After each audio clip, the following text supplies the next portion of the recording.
Hi, welcome to HeyScan. I'm your host, Bob Scanlan. Padres continue their winning ways.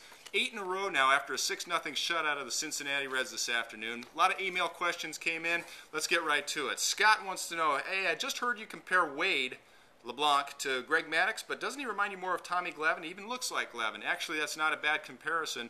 Obviously, Tommy Glavine, a left-hander, also a guy that used his changeup very effectively, much as Wade LeBlanc does. The difference, I think Wade LeBlanc pitches inside to right-handers just a little more than Tommy Glavine, at least in the couple of games that I've seen.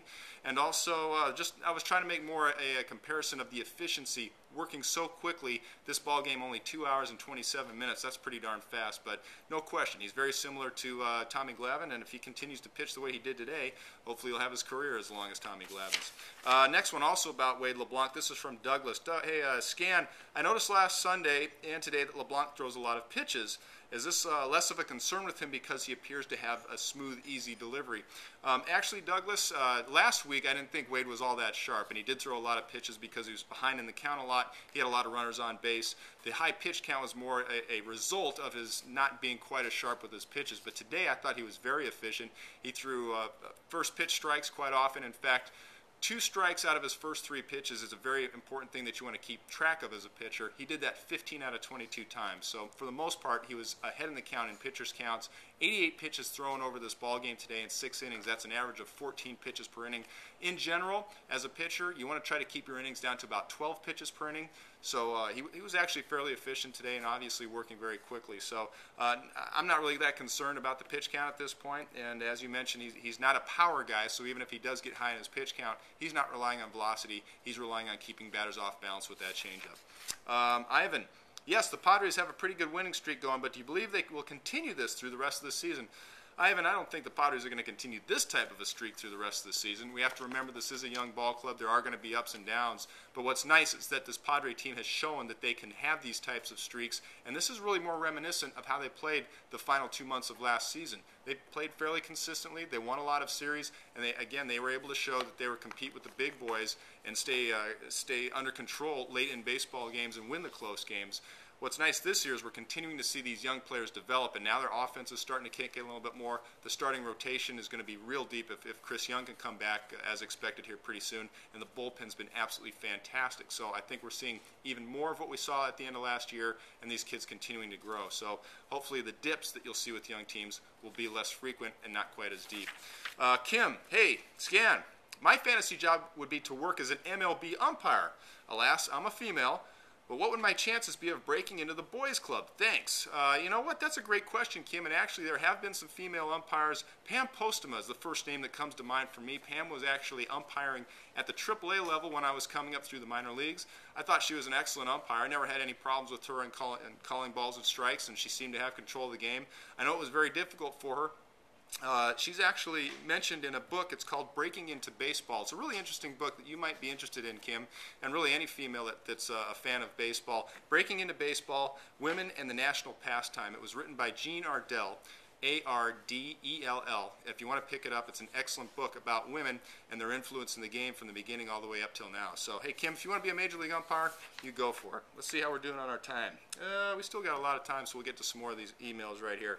John, hey, Scan, Blanks has struck out way too much already this season. I was watching him bat, and seems to me that Blanks really doesn't have any kind of a load in his swing.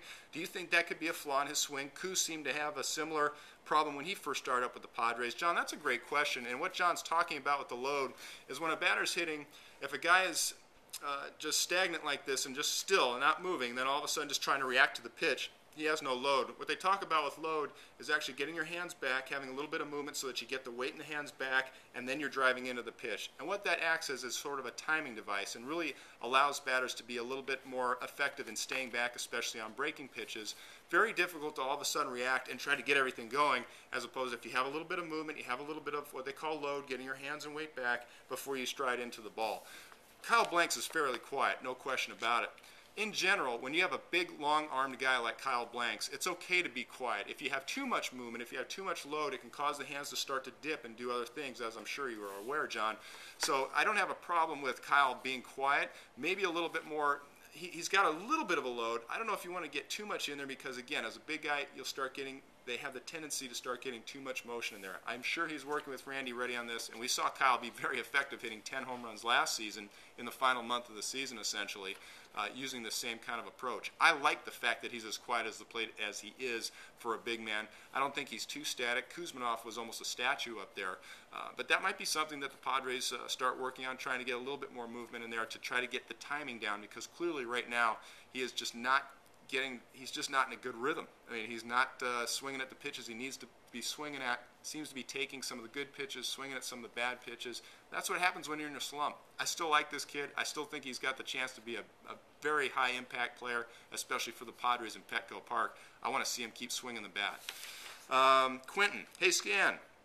I know your buddy Weisbarth uses Twitter. Do you tweet? I sure do. HeyScan is my tweet handle if you want to shoot me a Twitter. I'm not as good with that as I am the emails, but I try to chip in with that as whenever I can. So I'll be looking for some tweets from you. And finally, this is from Tim. Now, if you watch the post-game show, you know Tim Neal sent me an email basically accusing me of not answering all my emails when I claim that I do. And in fact, I have answered them all. But Tim's got bounced back to me. There was something wrong with the server. I'm not sure what happened. But quickly, I want to answer, in a good faith effort, answer Tim's email. He was asking me, hey, back on April 18th, there was a play when Wade LeBlanc fell or tripped off the mound in Sunday's game, but he wasn't called for a balk. Why not?